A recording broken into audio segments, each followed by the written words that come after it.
Hey guys, how y'all doing? I'm here to give you guys a recap on the new chapter of One Piece, which is on chapter 937. Now, y'all might be shocked to see too that this recap just got released very early in the morning. Yeah, apparently the chapter got translated a night earlier or many hours earlier before it reached around the evening time in my time zone. So, if anything else, let's just get this started.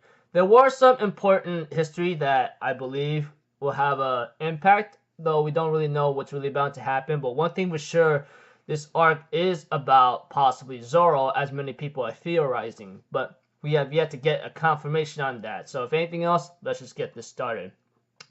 We have to that Big Mom is actually riding on the alligator to a certain location, possibly. She says, oh, Oshikuru is very delicious, and Otama's trying to tell her, oh, it's really great, you know? I mean, it's not too bad. And right now, Chopper is the only one being afraid right now because she fears that once she recovers her memories and once she doesn't have any Oshikuru, Luffy will be in danger. So knowing that they're going to the prison trying to save Luffy, this is a big, big risk.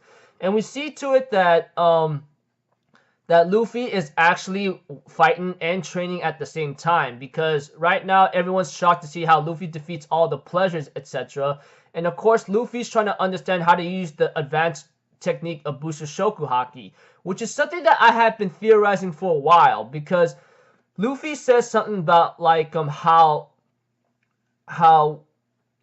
really used his Haki one time when he was showing how he trained Luffy, is that he used some kind of invisible armor, and it's like he's not touching anyone. Like, if you guys remember correctly, like when the elephant attacked Rayleigh, all that really did was just put his hand up and did not even need to touch him, etc.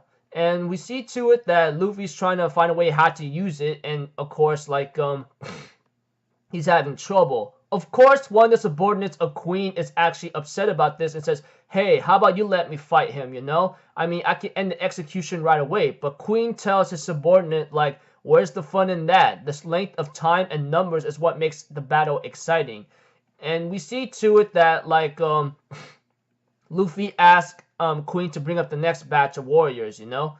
And of course, this is the time where Luffy's gonna train his Bushishoku Haki to a point where he doesn't need to touch people to injure them, etc. Which is something that I have been theorizing for a while, because like think about it. Like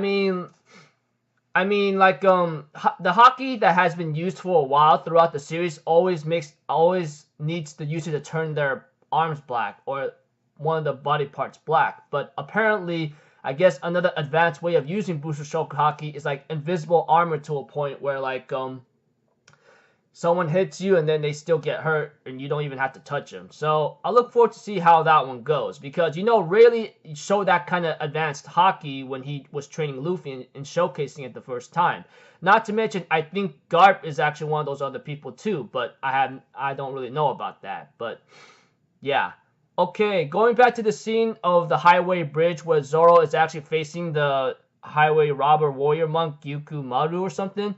He tells Zoro that you know Ryuma, that's full of lies because you don't even know what this guy truly is. And Zoro does try to explain that he does know the guy. I mean, he met the soul, but it's a little bit different. But we see to it that like he tells him that you don't know the value of Shusui, and he tells the history of about Wano country and Ryuma. We get to know that Wano country is actually a country of gold. I mean, country of gold. He even further stated that there's a lot of pirates who actually wanted the gold themselves, but and so many nobles were like under their control, and there was an infinite line of enemies from the outside world. But you know, all that stuff is because of Ryuma, the one who slayed the dragon and had Shusui with him. Because after he slayed that dragon, everything ended right there, and he was so strong that after his death that he was given the title of sword god. And we see to it that Shusui is actually two of the national treasures in the Wano country, and we see to it that's the reason why he took it from Zoro and he placed it right into Ruma's grave, etc. However, Zoro tells the warrior monk Gyuki Maru, or just Gyuki Maru, or Maru, that like if he doesn't care about that story, he's taking it back, etc. You know, he even tells Zoro like you don't understand. Shusui is a black blade. It only became one after many battles alongside Ryuma, which I go like, so you're saying Shusui was actually a black blade because it went through many battles or something. Although like that's a big theory to understand. We see to it that Zoro's thinking in his mind. Now that he's mentioned it, I'm always curious about that. And when he was about to ask Maru, the warrior monk, a question like, hey, that black blade thing you've been talking about, is it? Before he can finish his sentence, we see to it that he hears someone getting attacked right now, but the warrior monk ends up attacking Zoro and says, hey, don't attack me when I'm distracted. But the guy says, hey, finding an opening is what leads to victory in a battle, and I always wait for that opportunity. We see to it that like Zoro sees a woman and child in danger, and we see Otoko and some other woman right there. Although I may have a theory about that, I don't need to explain it here. She therefore asks Zoro for help, etc., and we see to it that Zoro's like, look, are you taking this seriously or not? But apparently after seeing the woman's arm bleeding, he goes like, oh man, they're not joking around. And we see to it that some guy with a scythe ends up trying to kill a woman or something, etc. And we see to it that Zoro blocks the attack and he gets attacked by the warrior monk in an opening again. He goes like, stop it, dude, can you read the mood? And the warrior monk's like, hey, have you forgotten our battle? And Zoro's like, I'll get to that just a second. And we see to it that the weird guy that shows up, he's actually a wanted criminal from the flower capital. His name is Kamazo the Manslayer. He says, what are you doing, dude? I mean, like, I'm after those two women or just here for the child. Let me take care of her and we'll be done with it. We see to it that the woman who's protecting Otoko is telling a history that he's been slaughtering people like indiscriminately, and he's actually one of Orochi's trained assassins that's been using as a ruse, etc. Nobody else would want to kill Otoko, and Kamazo goes like, how dare you address this shogun so impolitely? I should be the one asking who you are.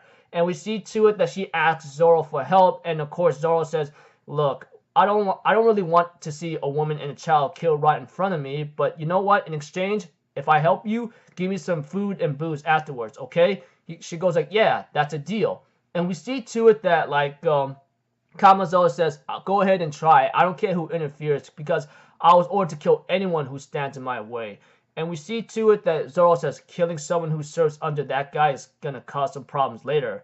And we see to it that Zoro clashes against the guy and he's actually having some trouble. He even says like this guy is strong. I mean, we gotta admit, back when New World started from the very beginning, Zoro has not been like injured too badly or gotten injured at all until like maybe around like Dressrosa and now in Wano Country. I think he found a place where he could get stronger. But before we get into that, let's continue the recap. We see to it that Zoro decides to get a little bit serious, and the freaking monk ends up trying to attack Zoro since he's wide open, and later on that scythe ends up attacking Zoro, and that guy injured him. And we see to it that Zoro somehow managed to keep the scythe in place and decides to take it, you know? And he ends up using the scythe as his third sword and uses 3-sword style Rengoku Onigiri and slices the guy, and the chapter ends. So, wow. Talk about something crazy, etc. Anyways, this chapter right here was pretty simple. Luffy is still fighting for his life, etc. But he's also training his Bushoshoku Haki to that advanced technique that really has been using, etc. And we see to it that Zoro ends up taking on the warrior monk Gyukumaru, that he's trying to take back Shusui. But unfortunately, we see to it that we get to know about the history of Wano Country was a country of gold, and Ryuma was known to be a hero at Wano Country with Shusui, and why he was given the title Sword God and why he's so respected throughout the entire history of Wano Country. Eventually, the battle gets interrupted by some guy named Kamazo the Manslayer trying to kill a woman in Otoko, and we see to it Zoro clashes against him, and he took a major blow thanks to freaking stupid warrior monk interfering, though I can't blame him knowing that like Zoro made an enemy out of him and trying to take Shusui. I can't blame him for trying to attack Zoro in the back, not to mention Zoro taking a hit or blow, he ends up having to like use that scythe and use Rengoku Onigiri whatsoever. And we see to it that he ends up slicing the guy and the chapter ends. So it looks like to me, as people are theorizing about Zoro, as I'll get into it a bit, that this might be Zoro's like home country before he got sent to the East Blue whatsoever. But we have yet to find that out itself. So yeah, looking forward to see the next chapter and we get to know about Zoro. So until then, I will see you guys in the next video. I'm Alpha Zero, people. Have a good day, and I'll see you guys next time. All right, peace out. Bye bye. Toot toot.